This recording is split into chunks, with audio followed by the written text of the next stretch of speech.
Okay, now we will discuss that how can we prove that the given points on the Cartesian plane are of isosceles triangle or of right angle triangle or of equilateral triangle.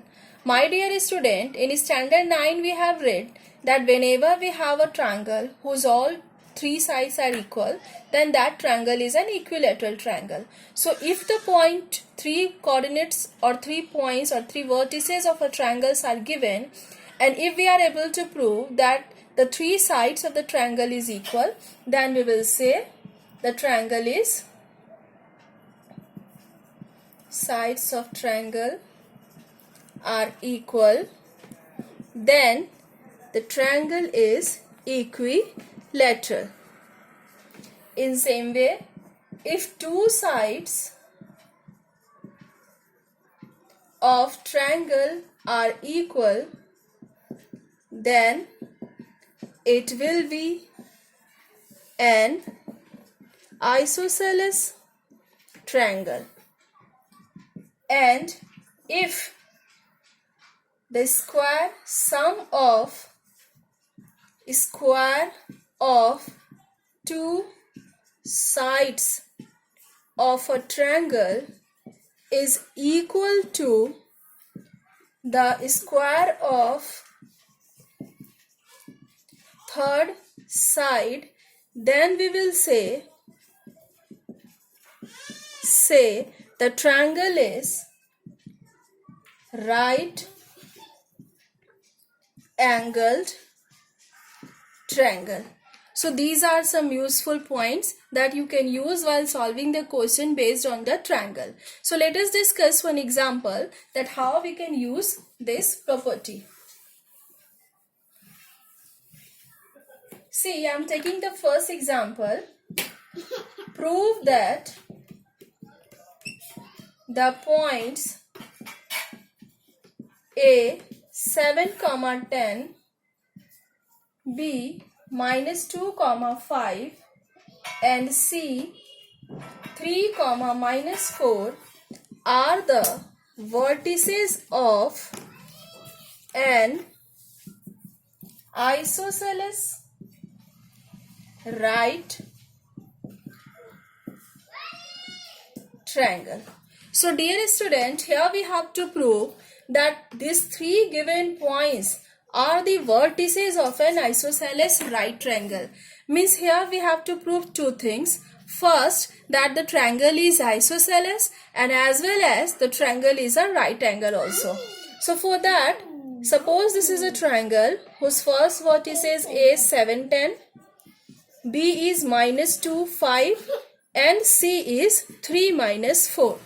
At first, with the help of the distance formula, we will find 3 different sides of the triangle and we will check whether any 2 sides are equal or not. If 2 sides of the triangle is equal, then we can say that it is an isosceles triangle. After that, we will also check that whether 3 sides of the triangle is satisfying the Pythagoras theorem or not. If the sides are satisfying the Pythagoras theorem, in that case we will say the triangle is right angle triangle also. So let us find the 3 sides of the triangle at first. So at first, for AB,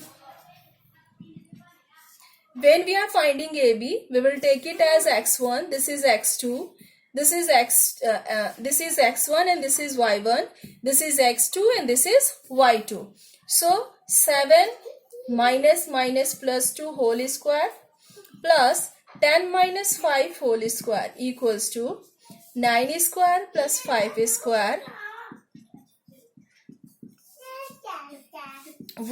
So AB is 106 unit. Now we will find BC. BC equals to -2 minus 3 whole square plus 5 plus 4 whole square. It will be 5 square plus 9 square, which is equals to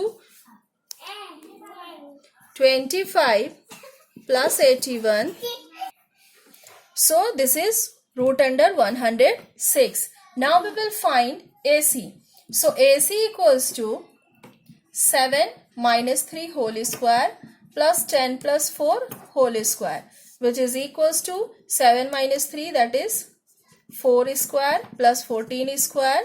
So 16 plus 14 square, 156.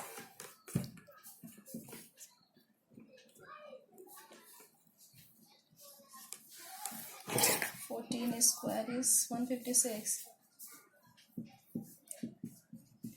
Oh, sorry, it will be 196. So you will get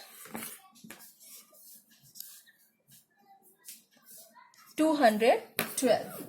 So see, as you can see, the value of AB and BC are same. Root under 106, root under 106.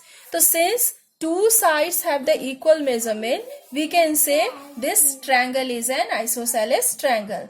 Since AB equals to BC equals to 106, so it is an isosceles triangle. So first part of the question is proved. Now second part of the question is we need to prove that it is a right angle triangle also. So for that we have to satisfy the Pythagoras theorem. According to Pythagoras theorem, if the square of the longest side is equal to the sum of the square of other two sides, then it is a right angle triangle. So here, since AC square equals to root under 12, 212 square, that is 212, and then AB square plus BC square equals to root under 106 square plus root under 106 square. So 106 plus 106, that is also 212. It means AB square plus BC square equals to AC square. So since it is satisfying Pythagoras theorem, so it is a right angle triangle. So I hope, dear student, these examples are clear to you. So now we will discuss some more example based on the distance formula and on the application of distance formula in the next video, and we will also discuss that how can we prove that the three given points are collinear on the Cartesian plane. Thank you.